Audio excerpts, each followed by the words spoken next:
예, 총장님 방금 말씀하신 거 연이어서 제가 좀 질문 드릴게요. 그러면 제가 이거 징계 현황을 보니까 올해 2월 달에 서울 고검 검사 모 검사님이 음주운전을 했어요. 음주운전하면 이 검사 징계 양정 기준에 따르면 최소한 감봉입니다. 네, 근데 견책받고 그냥 퇴직했어요. 말씀드려도 되겠습니까? 네. 해당 검사에 대해서는 정식으로 형사 기소해서 형사처벌을 받도록 했습니다. 근데 그리고- 왜 징계는 이렇게 그리고 됐죠? 징계에 대해서 말씀드리겠습니다. 대검 감찰위원회는 저는 외부위원으로 구성이 됩니다. 제가 대검 감찰부장에게 징계 양정 기준을 반드시 지키라. 징계위원회 감찰위원회 가서 반드시 그걸 관철하라고 얘기를 했습니다. 그런데 감찰위원회 내부에 가서 구체적인 사안에 대해서 말씀드리면 이렇습니다. 음주운전은 0.03%부터 형사처벌을 하게 되어 있습니다. 감찰위원회에서 외부위원들이 보시고 0.03%를 아주 아슬아슬하게 넘은 것이다. 그리고 그 전날 마신 술로 인해서 점심시간에 숙취운전을 한 것이다. 해당 어떤 취지인지 검사가 대충 알겠는데요. 그럼 다른 공무원들도 그렇게 징계받습니까? 감찰위원회에서 결정한 것에 대해서는 저희가 존중해서 합니다. 다만 말씀드리고 싶은 것은 그러니까 이제 정식으로 총장님이 기소해서 형사처벌을 인사청문회 받게 때 하신 했습니다. 말씀 저도 기억하고 있고 감찰총장이라는 말을 듣고 싶다. 절대 외부에서 봤을 때 제 식구 감싸게 한다는 말 싫다 했는데요. 지금 말씀하신 걸로 제 식구 감싸기라고 비치는 게 없으지 않습니다. 감찰위원회에서 하는 의견에 대해서는 저희가 존중 안 할 수가 없습니다. 어쨌든요. 예. 총장님 기구잖아요, 사실. 총장님이 감찰위원들 전원 다 임명하시고 근데 다른 공무원들 그런 특혜를 못 받아요. 제가 알기로는 다른 공무원들도 만약에 0.03%를 아슬아슬하게 넘은 경우라고 하면 알겠습니다. 예, 확인해 보시죠. 제가 그 관련돼서 계속 좀 여쭤볼게요. 이정섭 검사 건이요. 저는 이제 총장님이 오해가 생기지 않았으면 좋겠다 말씀을 하시는데 얘기를 듣다 보면 점점 오해가 더 생겨요. 이정섭 검사 건 말씀하시면서 이게 이재명 수사를 이 사람이 하지 않았다. 그 답변이 왜 나오죠? 그게 무슨 상관이 있습니까?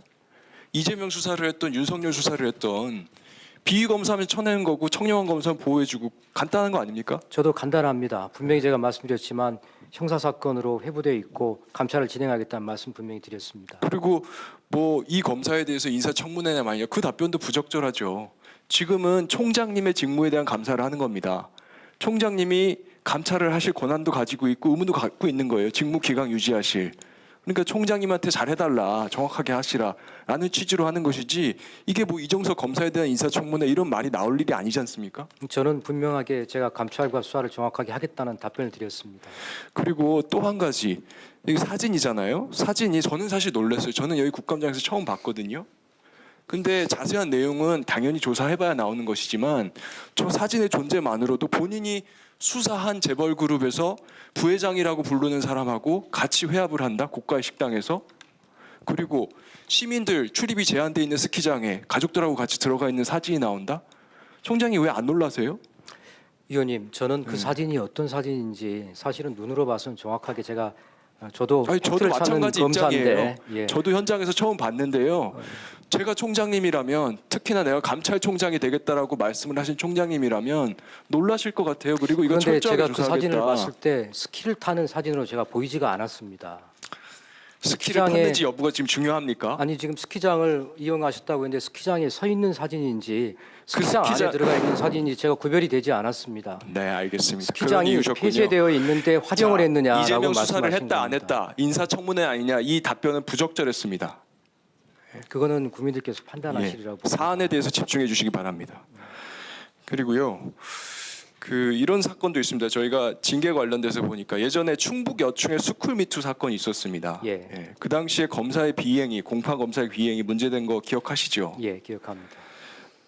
그 당시에 중학교 교사 2명이 형사처벌을 받았는데 피해 학생들을 보호하기 위해서 가명으로 수사 재판이 진행이 됐고 그런데 공판 검사가 실수를 해서 결과적으로 피해자들의 실명이 노출이 됐어요. 그래서 예. 공판 검사가 본인 실수다라고 재판부에 의견서도 냈고 그때 권익위에서 이거 고의는 아니지만 그래도 공익신고자 보호 위반 의무 위반이다라고 해서 징계 요구를 했습니다. 예.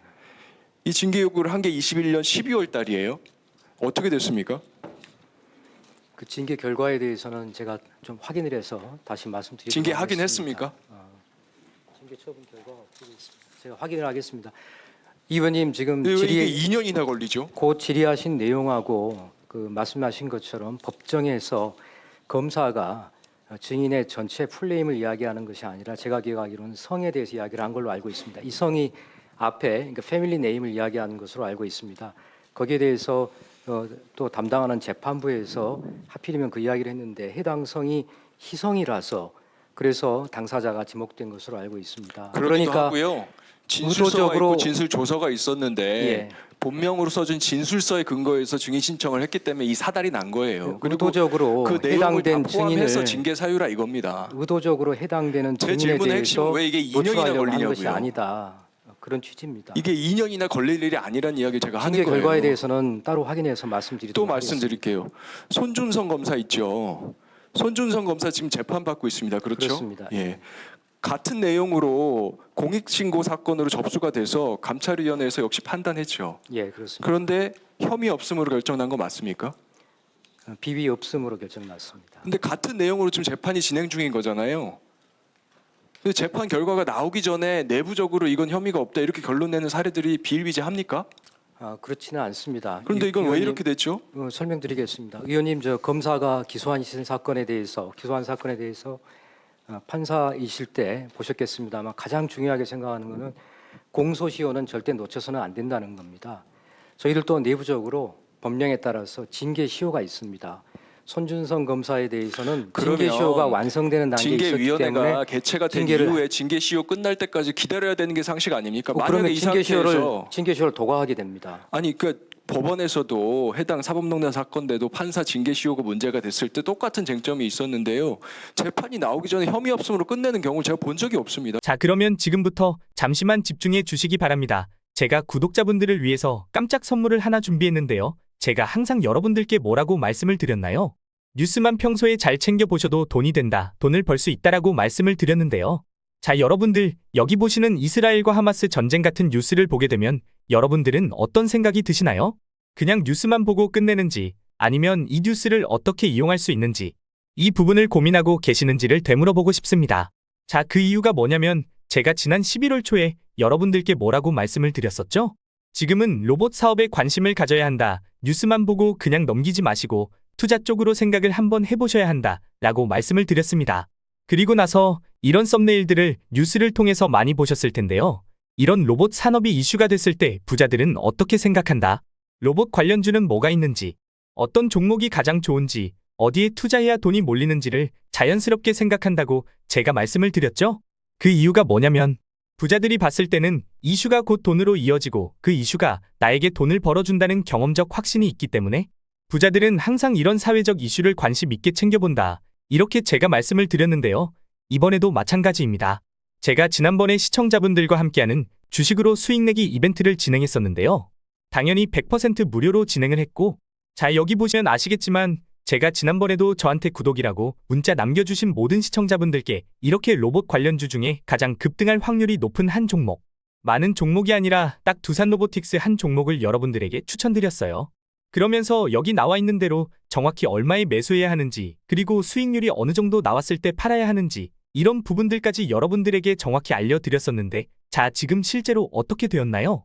오른쪽을 보시면 아시겠지만 제가 11월 초에 문자로 이 두산 로보틱스를 소개해드리고 나서 실제로 한 달도 지나지 않아서 이렇게 주가가 2배 이상 급등이 나와 주었고, 그래서 당시에도 굉장히 많은 분들이 제가 드린 이 종목으로 수익을 내실 수가 있었을 텐데요.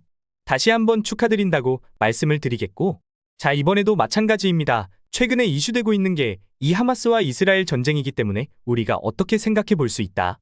전쟁이 계속해서 심화되면 피해가 커지기 때문에 전쟁에 필요한 물자나 의료 지원 물품들이 반드시 필요할 수밖에 없다. 그럼 그 중에서 전쟁을 실제로 해본 경험이 있고 의료 수준이 높은 우리나라 기업들 중에 한 곳이 가장 크게 부각받을 수밖에 없다. 그래서 우리는 당연히 우리가 이쪽으로 생각해야 된다는 겁니다. 자, 그렇기 때문에 제가 이번에도 뭘 보내드린다? 지난번과 똑같이 구독이라고 저에게 문자를 보내주시면 제가 물자 지원 관련주 중에 앞으로 대장주 역할을 하면서 주가가 가장 크게 급등할 한 종목을 구독자분들에게 문자로 종목명과 사고 파는 시점을 모두 알려드릴 거예요.